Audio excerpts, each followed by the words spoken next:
엄마가 화난 게 나 때문이고 엄마가 날 떠나는 거고 그거는 나에게 벌을 주는 거고 이런 식으로 아이가 또 확장되는 경우도 있어요. 네네.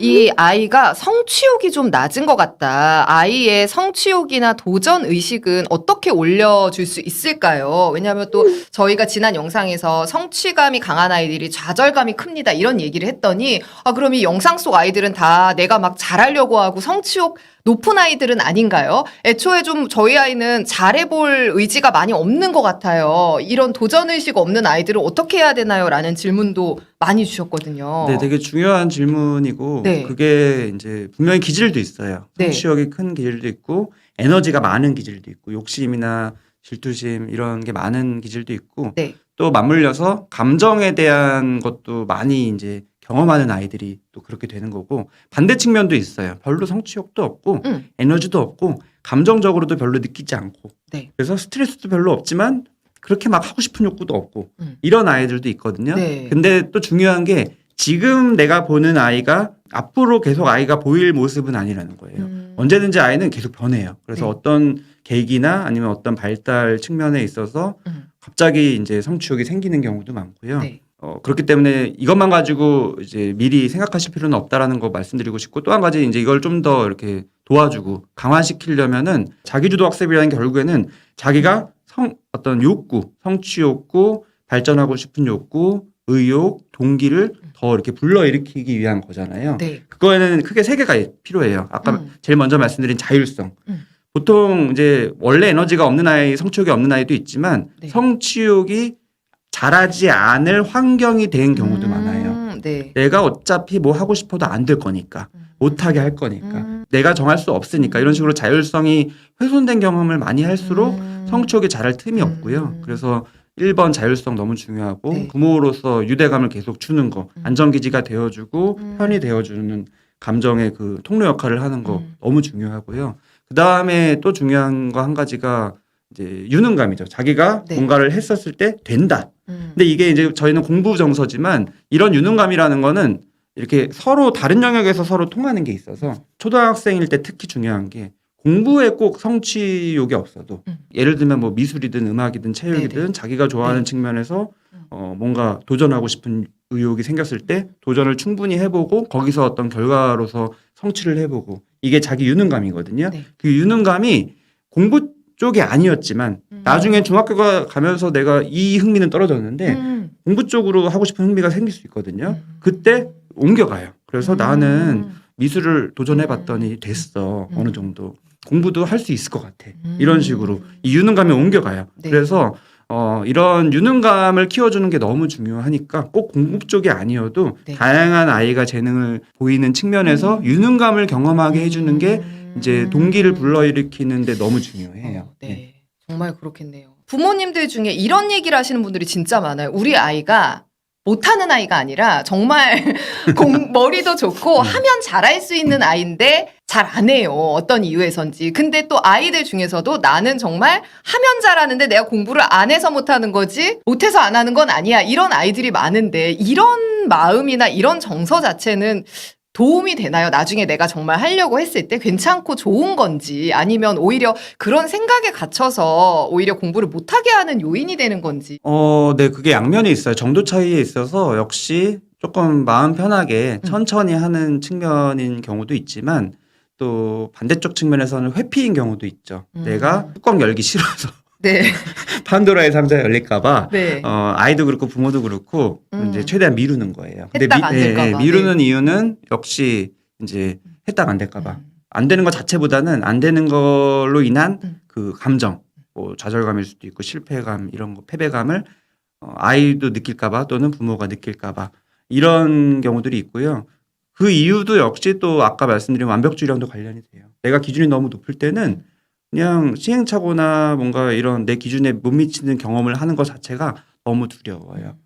딱딱딱딱 성공 경험만을 하고 싶은 마음이 있으면. 네. 그래서 회피하는 측면도 있지만 또 그게 전부는 아니기 때문에 양쪽이 있다 이렇게 얘기 드리고 싶은데 제가 봤던 대부분은 회피 쪽이 많은 것 같아요. 아이가 좀 잘하는 것 같으면 우월함과 거만함이 생겨서 잘난 체를 하면서 공부를 잘 안 한다고 고등학교 때 성적 떨어지는 경우가 많다고 하는데 이런 경우는 어떻게 해야 될지. 이것도 되게 중요한 게 뭐냐면은 네. 역시 부모의 필터가 있어요.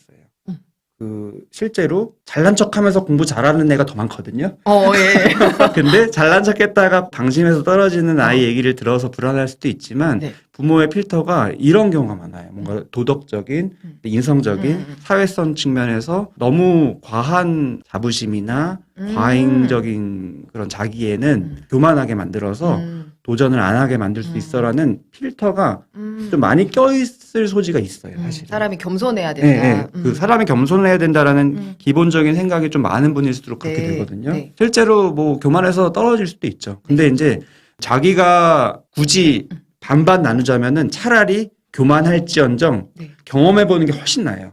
내가 해서 됐다. 음. 이 유능감. 네. 유능감은 경험해봐야지 교만하면 자기가 또 시행착오를 통해서 조금 좀 깎일 수도 있고 좀 겸손해질 수도 있는 건데 이 유능감 자체를 경험을 못하면은 겸손해지려고 집중하다가 교만할 틈이 없게 자신감 가질 틈이. 네, 유능감을 못 경험해보면은 이게 이제 동기가 안 생기는 네. 거거든요. 그래서 이렇게 생각보다 부모의 이제 생각과 감정이 아이를 바라볼 때 작용하는 게 되게 많다. 네. 이거는 근데 부모가 자기를 보면 잘 안 보여요. 내 옆에서는 보여요. 그래서 흔히 보이는 게 이제 부부 관계.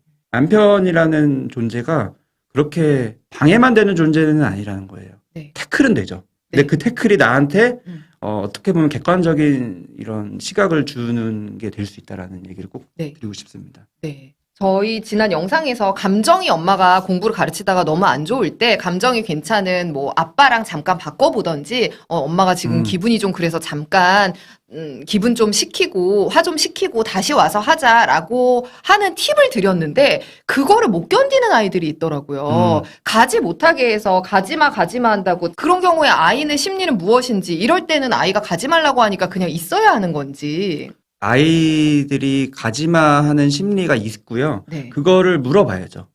그거는 분명히 그때 물어봐서 얘기 안 하더라도 내일 물어보면 얘기할 수 있고요. 네. 아이들은 근데 보통 초등학교 저학년 때까지는 스스로 공부하는 게 쉽지 않아요. 왜냐면은 옆에 부모가 그냥 앉아있는 것만으로도 문제를 막 같이 풀어주는 게 아니고 네네. 그냥 앉아있는 것만으로도 위안을 얻거든요. 그리고 내 편이 옆에 있는 느낌, 든든한 느낌. 네. 아이들은 끊임없이 이제 부모에게 의지하고 싶은 마음이 있다고 네. 했잖아요. 네. 점점 독립적인 영역도 생기지만 그 의지하고 싶은 마음에 또 아이가 기질적인 차이도 있고 그다음에 또 중요한 게 그 순간에 아이가 엄마가 화난 게 나 때문이고 엄마가 날 떠나는 거고 그거는 나에게 벌을 주는 거고 이런 식으로 아이가 또 확장되는 경우도 있어요. 네네. 그러니까 가지 마 이렇게 붙드는 걸 수도 있어서 너를 벌 주기 위해서 너가 지금 공부 안 해서 내가 벌 주느라고 떠나는 그런 게 아니라는 거를 네. 대화를 통해서 알려줘야죠. 네. 근데 그거는 미리 넘겨짓는 것보다는 아이에게 먼저 그쵸. 물어보고 그거에 맞춰서 답변을 해야 되는 것 같아요. 또 네. 그 상황에서는 엄마도 약간 격앙되고 아이도 그쵸. 감정적으로 흔들리는 상태이기 그쵸. 때문에 그때 대화를 하기보다는